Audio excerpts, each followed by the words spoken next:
Prime Minister Perry Christie expecting a dramatic change in the unemployment rate when Baha Mar opens up. Bank of the Bahamas Managing Director Paul McQueenie resigns as the opposition marches in protest of government's bailout. Plus, Sir Michael Barnett announces his resignation as Chief Justice, and a Shore Win web shop launches the country's first gambling helpline.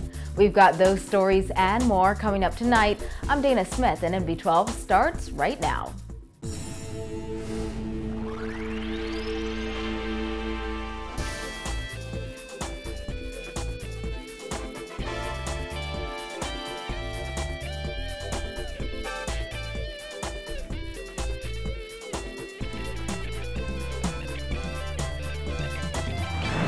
Thanks for joining us. Prime Minister Perry Christie says he accepts jobs figures presented by the Department of Statistics last week and refuses to engage in a public debate on the legitimacy of the latest labor force survey. His comments come one day after Deputy Prime Minister Philip Davis said he doubts unemployment is higher now than when the PLP took office in 2012. Christie says he expects the position on this country's unemployment to change dramatically in just over 2 months when Baha Mar opens at the end of March. Vani Toot reports.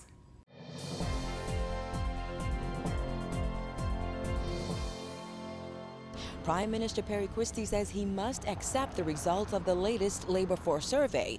He says he will simply use them as an incentive to create more jobs going forward. He also fired back at opposition members who criticized government on unemployment, saying they act like they've never done anything scandalous.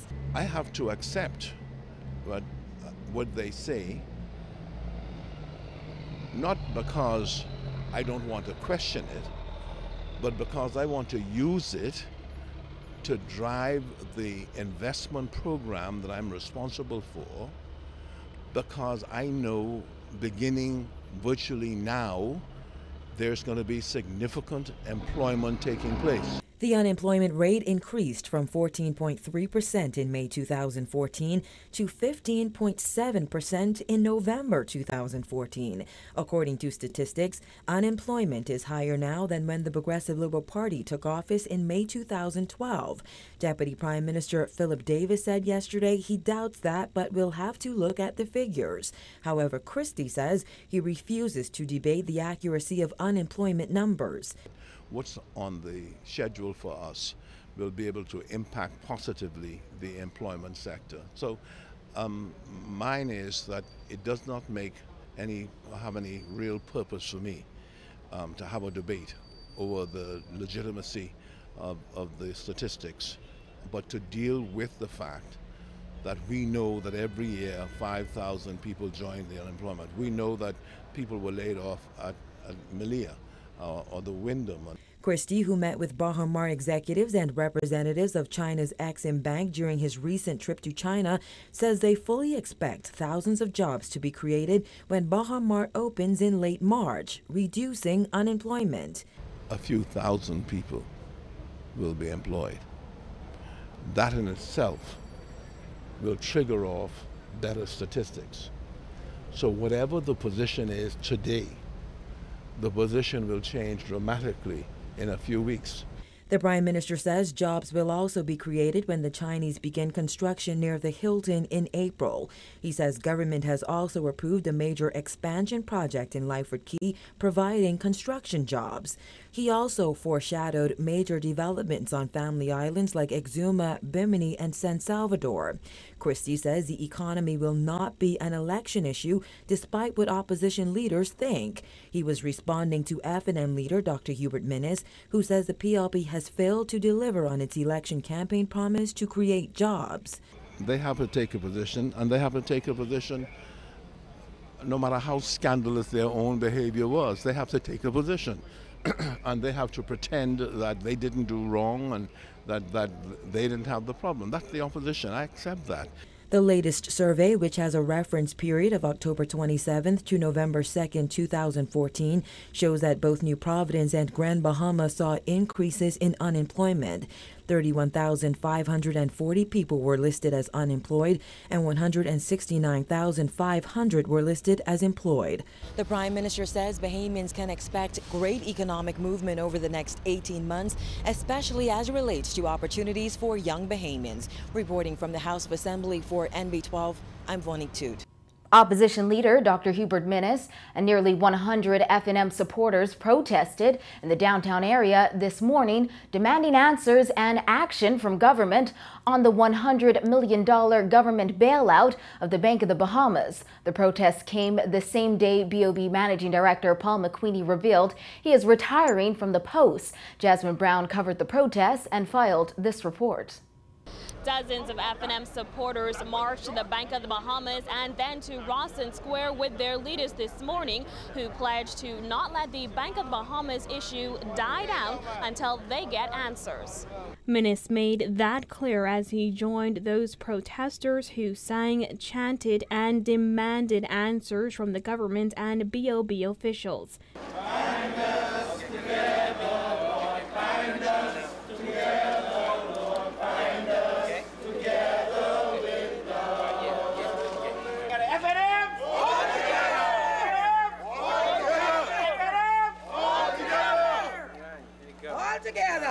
In October, the government announced it was establishing a government corporation, Resolve Bahamas Limited, to absorb $100 million worth of BOB's commercial loans. The FNM has been highly critical of the government's decision to do so. But before addressing the BOB issue, Minnis addressed rumors that the FNM had rented its crowd of supporters. There are many more. There are 2 buses filled with FNMs who was caught up in the traffic. But I'm sure they would meet us by the time we reach Rawson Square. And I want it to be patently clear that nobody was paid $50 like DNA or PLP. Minnis went on to say the Free National Movement intends to call for the appointment of a select committee to thoroughly and painstakingly review operations of the Bank of the Bahamas and what led to its virtual financial collapse. He also called on the government to immediately commence a forensic audit of all decisions made by senior management. The Prime Minister must show true leadership. The FNM's actions come the same day McQueenie made clear the decision to retire from BOB was entirely his and not demanded or requested by the board or the government. In an official notice printed in the Nassau Guardian today, McQueenie assured the bank's employees, customers, shareholders, and the general public that he would ensure a plan of succession was implemented to ensure there will be an orderly handover of BOB's leadership. He also explained the 6 months notice was a minimum required by contract and that he had no discretion in the matter. But Minnis says the FNM is not appeased. Which country other than the Bahamas under the PLP would that happen? Certainly not with the FNM. He would have been fired now. Yesterday, Progressive Liberal Party Chairman Bradley Roberts called the BOB protest reckless, irresponsible, and injurious to the bank's reputation. Roberts said the FNM appointed BOB Board of Directors approved the $100 million worth of bad loans while Minnis was a cabinet minister in the Ingram administration. Asked about the loans that were approved under the FNM administration, Minnis said the government should lay everything on the table. If bad loans were made under the FNM, does that make it right? Transparency is the order of the day. Minnis says the FNM does not plan to let the issue slide into obscurity and promised that their next protest will bring even bigger crowds. At the next demonstration, we will see more than 1,000 of red FNM supporters. Reporting for NB12, I'm Jasmine Brown. Well, Prime Minister Perry Christie says the FNM's march to Bank of the Bahamas is dead wrong and misguided, asserting he has no idea what party leaders expect to achieve by undermining BOB and causing people to lose confidence in the bank. He told reporters he feels the FNM is being used by others. I have no idea what they expect to achieve by causing people to lose confidence in a bank. I have no idea of what they expect to achieve by undermining the bank. We want that bank to succeed because it's owned by the Bahamian people and other shareholders, and it'll be a foolish, all right, assumption that you could gain some political leverage, right, by causing that bank to be diminished in the eyes of people. I don't understand it, quite frankly, and I think they are dead wrong on that matter. And whenever I have an opportunity, I will tell them that, So, but look, it's their politics, and they are. My knowledge and sense is that they have another. They're being used by others. Christie says it is a foolish assumption for the F&M to think it can gain political leverage by trying to diminish the Bank of the Bahamas in the eyes of Bahamians. I think it is misguided. I think it is wrong. I think they must know that the government owns, the people of the Bahamas own 65% of the bank. I think they should know that banks become challenged, particularly when political figures decide that it's so easy to undermine the bank. I think they for me, right, they must use better judgment in that, because we are committed, okay, to getting that bank to survive, and we are feeling good about where we are with respect to the bank. I'm feeling good about resolve. Chief Justice Sir Michael Barnett today confirming his resignation and return to private practice, having served for 5 years in the post. Sir Michael opened the legal year for the final time this morning, where he explained it's misleading to blame flaws in the justice system for the increase in crime. He named several issues he believes are contributing to crime, noting they are all outside the control of justices, and it's up to society to address them.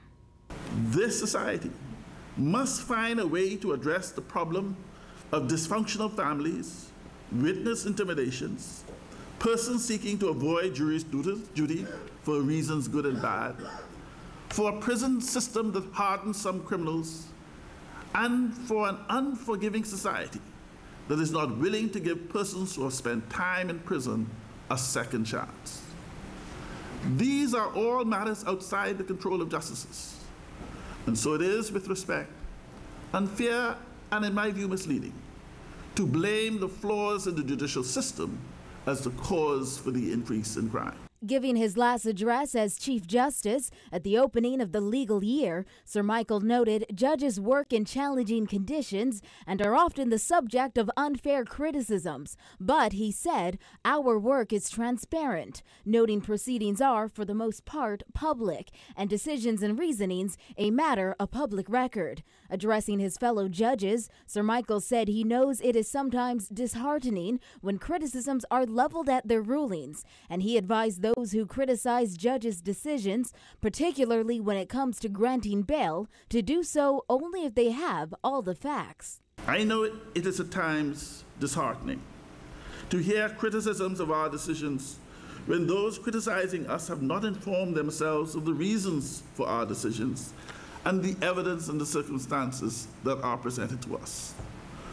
I urge those who criticize judges, particularly in the exercise of our discretion to grant bail, to familiarize themselves with the record of the proceedings before engaging in any public discourse. Judges are not immune from criticism, and we do not ask to be relieved of criticism.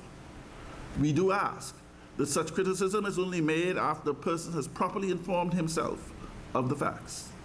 During the opening of the legal year ceremony, Sir Michael marched down Bay Street to the Supreme Court for the final time as Chief Justice. In his address, he said he informed Prime Minister Perry Christie back in December 2013 he would demit office on his 60th birthday in August 2014. Sir Michael said Christie asked him to stay on, but after reconsideration, he maintained his decision to leave, but conceded to Christie's request to serve for the remainder of 2014. Sir Michael said he decided to reveal details about his conversations with Christie to make it clear he was not forced out of office.